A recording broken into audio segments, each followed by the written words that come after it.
Good morning students. आज हम 10th class में 5.1 एक्सरसाइज के कुछ डाउट्स क्लियर करेंगे आपके। जैसे क्वेश्चन नंबर फर्स्ट है, in which of the following situations does the list of number involved make an arithmetic progressions and why. आपको एक सिचुएशन गिवन है, प्रॉब्लम गिवन है, तो उसको आपने लिस्ट ऑफ नंबर्स में कन्वर्ट करना है और जो लिस्ट ऑफ नंबर्स है वो एपी है या नहीं वो चेक करना है। जैसे first questions part first question part first, the taxi fare after each kilometre when the fair is 15 rupees for first kilometre and ₹8 for each additional kilometre. देखिए स्टार्टिंग में हमारे को जो है जो लिस्ट बनानी है वो टैक्सी का जो फेयर है उसकी लिस्ट बनानी है। तो फर्स्ट किलोमीटर का जो फेयर है 15 रुपीज है। इसके बाद जितने भी एडिशनल किलोमीटर चलेंगे तो इसके अंदर 8 रुपीज प्लस हो जाएंगे। तो इसमें 8 रुपीज सेकेंड किलोमीटर का जो फेयर है वो 23 हो जाएगा और थर्ड का फिर 8 प्लस हो जाएगा, दिस 31 एंड सो ऐसे चलता रहेगा। स्टेटमेंट में पढ़ोगे तो बिल्कुल क्लियरली लिखा हुआ है कि फर्स्ट जो हमारे पास टैक्सी फर्स्ट किलोमीटर चलेगी, पहला किलोमीटर 15 रुपीज पे करने पड़ेंगे फेयर है, और उसके बाद जितनी भी एडिशनल किलोमीटर चलेंगी तो 8 रुपए पर किलोमीटर इंक्रीज होता रहेगा। तो हमारे पास जो फेयर की लिस्ट आएगी किलोमीटर्स की वो ये आएगी।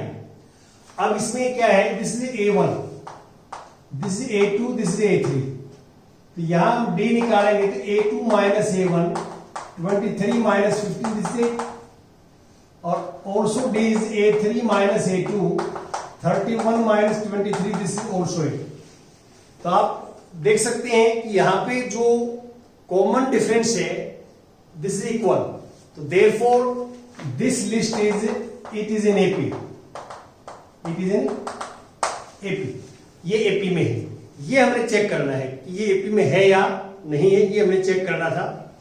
अब मैं नेक्स्ट जो बात करता हूं नेक्स्ट पार्ट की, सेकंड पार्ट देखिए आप क्या है सेकंड पार्ट में कि the amount of the present air in a cylinder when a vacuum pump removes 1/4 of air remaining in the cylinder at a time। तो हमने जो लिस्ट ऑफ नंबर्स बनानी है वो जो प्रेजेंट एयर रहेगी, जो प्रेजेंट एयर है सिलेंडर में वो लेनी है, जो बाहर निकल जाती है वो नहीं लेनी, प्रेजेंट एयर जो बचेगी वो लेनी है। तो हम सपोज कर लेते हैं कि ये मेरे पास एक सिलेंडर है और इसमें 1 जो है क्यूबिक यूनिट एयर है, 1 क्यूबिक यूनिट एयर है। ये फुल, आप सपोज करते हैं कि ये फुल है, भरा हुआ है सिलेंडर। तो आप देखिए कि जो हमारे पास जो एयर का मैं बनाता हूं कि एयर कितनी बचेगी, तो स्टार्टिंग में फुल है 1 है। अब हमने फर्स्ट पंप जो है लगाएंगे, एक बार पंप जो है लगाएंगे तो इसकी 1/4 टोटल जो इसके अंदर एयर है उसकी 1/4 बाहर निकल जाती है। तो टोटल कितनी है 1। तो फर्स्ट पंप के बाद 1/4 बाहर निकलेगी, तो रिमेनिंग जो एयर है 3/4 रहेगी इसमें, क्योंकि 1 में से 1/4 माइनस करेंगे तो जो सिलेंडर के अंदर एयर प्रेजेंट है वो 3/4 क्यूबिक यूनिट्स रहेगी। अब ये सिलेंडर में है, हम एक पंप और लगाएंगे, फिर एक पंप और लगाएंगे तो इसकी 1/4 बाहर निकल जाएगी। तो इसकी 1/4 कितनी होगी 3/16, ये निकल जाएगी बाहर। इसमें से ये बाहर निकलेगी तो बचे कितने की, टोटल में से 3/4 में ये करेंगे माइनस, ये आ जाएगा हमारे पास 9/16 ये आ जाएगा। आप माइनस करें तो यहां पे हमने एयर जो प्रेजेंट है वो लिखनी है, जो सिलेंडर में एयर प्रेजेंट होगी वो लिखनी है। जो हमने लिस्ट ऑफ नंबर्स बनानी है वो air present in the cylinder. अब आप देख सकते हैं 3 काफी हैं, A1 A2 A3। तो D निकालेंगे तो A2 माइनस A1 करेंगे आप, तो A2 3/4 -1 तो -1/4 आ जाएगा। और A3 माइनस A2 निकालेंगे 9/16 माइनस 3/4, तो यहां पे 16 एलसीएम 9 माइनस 12 तो -3/16। तो आप क्लियर देख सकते हैं कि common difference are not equal नहीं है, तो it is not an AP. This sequence is not an AP, AP में नहीं। अब इसके बाद आता है फोर्थ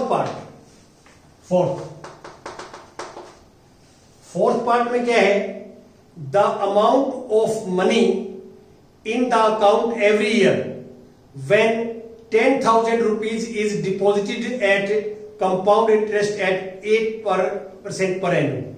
तो हमने अमाउंट ऑफ द मनी जो है करना है अमाउंट। तो अमाउंट का फॉर्मूला ये होता है amount principal into 1 plus R by 100 upon time. जो T है वो नंबर ऑफ ईयर्स है, R rate of interest per year है और P प्रिंसिपल है। ये फॉर्मूला होता है अमाउंट का। अमाउंट में प्रिंसिपल प्लस जो है कंपाउंड इंटरेस्ट, दोनों का जो है अमाउंट का फॉर्मूला ये हो जाता है। अब हमें जो लिस्ट ऑफ नंबर्स बनानी है वो amount of money in the account every year. देखो, the amount of money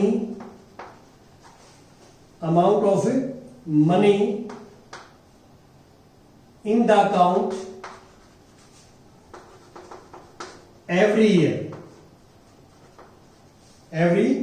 year।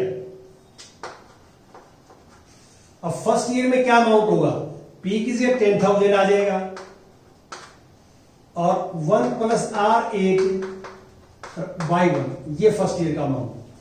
After 2 years R तो 10 और 1 plus 8/100 raise to power 2। After 3 years 10,000 1 plus 8/100 300 ऐसे चलेगा। तो आप इसमें क्या है कि P की वैल्यू फिक्स है 10,000, R की वैल्यू फिक्स है 8% और T की वैल्यू फर्स्ट ईयर में T1 होगा, आफ्टर 2 year T2 होगा, आफ्टर 3 year T3 होगा। ये नंबर के सीक्वेंस बनेंगे, ये नंबर। तो आप इसमें देख सकते हैं कि कॉमन डिफरेंस इक्वल नहीं आएगा, क्योंकि कॉमन डिफरेंस इक्वल तब आता है कि हम जब सक्सीडिंग टर्म के लिए प्रोसीडिंग टर्म में एक फिक्स क्वांटिटी ऐड करते हैं। यहां पे हम ऐड नहीं कर रहे, मल्टीप्लाई कर रहे हैं, हम मल्टीप्लाई कर रहे हैं इस क्वांटिटी से। हर बार इस ब्रैकेट के अंदर जो नंबर लिखा हुआ है इससे हम मल्टीप्लाई करते जा रहे हैं, प्रीवियस नंबर को इससे मल्टीप्लाई करेंगे, वी गेट नेक्स्ट नंबर। तो therefore we see that this list of number is not an AP, ये एपी में नहीं है। तो यहां पे अमाउंट का जो फॉर्मूला है जो काम कर रहा है। Now we take question number 2 part 4, question number 2 part 4 exercise 5.1। Second के फोर्थ पार्ट में देखिए क्या है, write first 4 term of an AP when the first term A and the common difference D are given as। आपको first term और common difference given है और हम फर्स्ट 4 टर्म्स निकलना चाहते हैं एपी की। तो फोर्थ पार्ट में क्या है कि A first term is -1 and D is 1/2। तो एपी लिखनी हो, फर्स्ट 4 टर्म लिखनी होती A plus D, A plus 2D, A plus 3D and so. मैंने आपको कल बताया था कि इन जनरल जो है एपी ये होती है, ए फर्स्ट टर्म होता है, डी कॉमन डिफरेंस होता है। तो अब आपने फर्स्ट 4 टर्म निकालने, तो ए और डी की वैल्यू पुट कर दीजिए। a -1 d is 1/2, a -1 d is 1/2, comma a -1 d is 1/2, comma चलता है। यहीं पे सिंप्लीफाई कर लीजिए, -1 है, -1 प्लस हाफ माइनस हाफ, ये 2 से 2 कैंसिल, 0, 3/2 -1 तो 1/2। आप एलसीएम लेके भी ऐड या सब्ट्रैक्ट कर सकते हैं, डायरेक्ट भी सोच सकते हैं। तो ऐसे अब ये इस जो 4th पार्ट में first fourth term of AP is this, first term, second term, third term and fourth term, ये फर्स्ट फोर्थ टर्म आ जाएंगे। अब इसके बाद फिफ्थ पार्ट देखिए इसका, question number second part fifth. Fifth part में क्या है, A is -1.25 and B is D is 0.25। ये ए और डी हमारे पास है जो आप देख रहे हैं। हमें करना क्या है, write first fourth term of an AP when the first term is A and common difference D, first fourth term लिख रहे हैं। तो फर्स्ट फोर्थ टर्म आप जो है ऐसे निकाल सकते हैं अलग अलग, ये फर्स्ट है सेकंड ऐसे भी, और आप एपी के अकॉर्डिंग डायरेक्ट भी निकाल सकते हैं। AP is a plus D, A plus 2d, A plus 3d and, और आपको यदि एपी लिखनी होती एपी भी ये आंसर आएगा। आपको कोई ये कहता है कि फर्स्ट टर्म ये है, डी कॉमन डिफरेंस ये है एपी का, तो राइट एपी, तो एपी इज दिस, ये फर्स्ट फोर्थ टर्म भी है और ये एपी भी है, तो ये आपने करना है। तो अब आपने क्या है, ए की वैल्यू पुट कर दी, देखिए -125, ए की वैल्यू -125 प्लस डी, यह है। अब ए की वैल्यू -1.25 इंटू 2d -0.25, ऐसे चलता रहेगा। अब इसको सिंप्लीफाई करना आपने, -1.25। अब इसमें पॉइंट पे पॉइंट देखिए, ये ध्यान रखना कि जब पॉइंट वाले स्टेटमेंट, पॉइंट वाले नंबर होते हैं, उनको हम ऐड करें या हम सब्ट्रैक्ट करें आपस में। पॉइंट के नीचे पॉइंट लिखना है, 1 -2.5 और -0.25, ऐड करेंगे 0.5 दिस, ये आ जाएगा -1.50। पहले 2 से मल्टीप्लाई करेंगे, फिर ऐड करेंगे तो -75, फिर यहां आगे 3 से मल्टीप्लाई करेंगे, फिर ऐड करेंगे तो -2 एंड सो। ये सिंप्लीफाई करना है। इसमें ध्यान देने वाली बात एक ही है कि जब पॉइंट वाले नंबर्स आपस में ऐड या सब्ट्रैक्ट करते हैं, ऐड या सब्ट्रैक्ट करते हैं, तो पॉइंट के नीचे पॉइंट लिखना है आपको, ये ध्यान रखना। पॉइंट के नीचे पॉइंट लिखोगे तो राइट वाले राइट में ऐड होंगे, लेफ्ट वाले लेफ्ट में ऐड होंगे, बाकी सेम जैसे हम एडिशन करते हैं वैसे ही हमारा यहां एडिशन होता है। अब मैं थर्ड क्वेश्चन का फोर्थ पार्ट लेता हूं, क्वेश्चन नंबर थर्ड पार्ट 4 क्या है, थर्ड में फॉर द फॉलोइंग एपीज, ये एपी गिवन है में, ये एपी गिवन है, और right the first term and common difference. तो इसके फोर्थ पार्ट में क्या है, एपी हमारे पास है, एपी इज 0.6,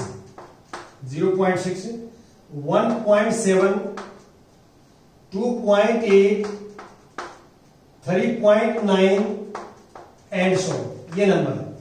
अब यहां पे फर्स्ट टर्म है हमारे को, फर्स्ट टर्म 0.6, कॉमन डिफरेंस निकालना है डी, तो सेकेंड टर्म में से आप फर्स्ट टर्म माइनस कर देंगे। अभी भी बताया आपको, पॉइंट के नीचे पॉइंट हो तभी माइनस होगा, तो ऐसे करना है इसको कि 1.7 में से 0.6 माइनस करना, तो 7 - 6 1, पॉइंट के नीचे पॉइंट सेम पॉइंट आएगा, और ये 1, ये 1.1 आ जाएगा, 1.1 आ जाएगा। तो ये एपी गिवन है, तो इसमें आप डी कहीं से निकालने, एक जगह से निकालना है। तो डी निकालना क्या मेथड होता है, हम एपी में कोई भी टर्म लें, उससे पहले वाली टर्म उसमें से माइनस करना होता है, ये डी आ जाता है। तो ये डी आप जो है क्लियर देख सकते हैं, डी। अब इसके बाद आता है फोर्थ, फोर्थ का फिफ्थ पार्ट देखिए एक बार, question number fourth part fifth, exercise 5.1, fourth के फिफ्थ पार्ट में। अब हमारे पास ये एपी ये है कि नहीं, एपी नहीं है, सॉरी, ऊपर स्टेटमेंट पढ़ता हूं मैं, क्या है, which of the following are APs, जो numbers, list of numbers given है, हमसे पूछता है क्वेश्चन में कि इनमें से एपी कौन सी है। If they form an AP, यदि ये एपी है तो find the common difference D and right 3 more terms. Common difference भी निकालना है और 3 मोर टर्म्स भी निकालने हैं, एपी है तो। और एपी नहीं है तो सिंपल ये लिख देंगे कि this list of number is not an AP. अब हमारे पास जो लिस्ट ऑफ नंबर है, list of numbers this is 3 comma 3 plus root 2 comma 3 plus 2 root 2 comma 3 plus 3 root 2 and so. ये हमारे पास एक लिस्ट ऑफ नंबर्स है। तो इसको हमें चेक करना है कि एपी है नहीं। ये A1 मान लेता हूं, A2, A3, A4, ये इनके निकनेम सपोज कर लेते हैं हम, A1, A2, A3, A4। अब हम D निकालते हैं। D तो D A2 माइनस A1। कल मैंने आपको बिल्कुल क्लियर बताया था कि जितने हमारे पास टर्म्स होती हैं उससे एक कम बार D निकलेगा। तो 4 टर्म है तो D 3 बार निकलेगा। यहां से 3 अलग अलग टाइप से 3 जो है बार हम D निकालेंगे। तो A2 3 plus root 2 minus A1 3 से 3 कैंसिल रूट 2। अब A3 माइनस A2, A3 है हमारे पास 3 प्लस 2 रूट 2 और माइनस और 3 प्लस रूट 2। अब इसको माइनस करेंगे, 3 plus 2 root 2 minus 3 minus root 2, 3 से 3 कैंसिल। 2 रूट 2 में से 1 रूट 2 माइनस करेंगे तो रूट 2 आ जाएगा। आप कॉमन लेके माइनस कर सकते हैं। किसी को रूट में प्रॉब्लम आती है माइनस करने में, तो इसमें रूट 2 कॉमन आ जाएगा, कॉमन लेके कर सकते हैं। और A4 माइनस A4 है मेरे पास 3 प्लस 3 रूट 2 माइनस A3 है 3 प्लस 2 रूट 2। अब जैसी ब्रैकेट खोलेंगे आप 3 रूट 2 और माइनस 3 2 रूट 2, ये कैंसिल। और इन दोनों में रूट 2 कॉमन आ जाएगा, रूट 2 कॉमन, तो 3 माइनस 2 बचेगा। और 3 माइनस 2 1 होता है, 1 बाहर दिखते नहीं रूट के, तो रूट 2। तो आप देखिए हमारे पास 4 टर्म थी जो लिस्ट ऑफ नंबर में, और हमने 3 जो है अलग अलग टाइप से D निकाला। D तीनों जगह सेम आ गया, देखो सेम सेम सेम, तीनों जगह से रूट 2 आया है। तो तीनों जगह से मान लो D इक्वल आता है तो हम कहते हैं कि therefore it is NAP, ये P है। और कहता है नेक्स्ट 3 टर्म कौन सी होंगी, तो नेक्स्ट 3 टर्म्स। अब देखिए यहां पे फॉर्मेट देख लीजिए, इससे ये क्या फर्क पड़ा, यहां 1 था यहां 2 हो गया, और कोई फर्क नहीं पड़ा। इससे ये यहां 2 था, यहां क्या है 3, तो इससे आगे वाला क्या आएगा 3 प्लस 4 रूट 2, उससे आगे वाला 3 प्लस 5 रूट 2, उससे आगे वाला 3 प्लस 6 रूट 2। यहां पे चेंज हो रहा है बस, और कहीं कोई चेंज नहीं हो रहा। आप इस सीक्वेंस को अच्छे ढंग से ऑब्जर्व कर सकते हैं, और जहां चेंज हो रहा है एक एक इंक्रीज हो रहा है, तो इंक्रीज हमने कर दिया। इसके बाद जो आता है इसी के अंदर एक क्वेश्चन में लेता हूं 12th पार्ट, क्वेश्चन नंबर 4 का 12th पार्ट। हमारे पास लिस्ट ऑफ नंबर है रूट 2, रूट 8, रूट 18, रूट 32। अब थोड़ा सा इसको पहले आप सिंप्लीफाई कर लें। देखो रूट के बारे में आपको नॉलेज होनी चाहिए पहले। अब इसको सिंप्लीफाई कर रहे हैं, इसको ऐसे लिख सकते हैं हम, इसको रूट 2, ये 2 रूट 2, ये 3 रूट 2 है, ये 4 रूट 2 है। ये आइडिया कहां से आया, जैसे रूट 8 है, रूट 8 को हम ऐसे लिख सकते हैं, रूट 8 को 4 इंटू 2, 8 को 4 इंटू 2, 4 का स्क्वायर रूट क्या होता है 2, तो 2 बाहर आ जाएगा, अंदर 2 बचेगा, 2 रूट 2। ऐसे ही 18 को लिख सकते हैं, 18 को अंदर 9 मल्टीप्लाई 2, 9 मल्टीप्लाई 2 18, 9 का स्क्वायर रूट क्या होता है 3, 3 रूट 2 लिख देंगे। 32 को लिख देंगे 16 मल्टीप्लाई रूट 2, 16 मल्टीप्लाई 2, 16 का 4 हो जाएगा, रूट 2 अंदर ले जाएगा, ऐसे लिख देंगे। अब इसमें आप ये A1 है, ये A2 है, ये A3 है, ये A4 है। अब आप D निकालोगे इसमें D, तो A2 माइनस A1, तो A2 है 2 रूट 2 माइनस रूट 2, वही चीज आ गई। कॉमन लेके भी कर सकते हैं और डायरेक्ट भी कर सकते हैं। और A3 minus A2, A3 minus A2, तो 3 रूट 2 माइनस 2 रूट 2, तो रूट 2 तो सेम रहता है, रूट 2 का कुछ नहीं माइनस होता, ये माइनस होते हैं बार बार 3 में से 2 माइनस होता है तो 1 आ जाएगा, 1 लिखने की जरूरत नहीं है बार, 1 तो वैसे मल्टीप्लाई में होता है, अंडरस्टूड होता है।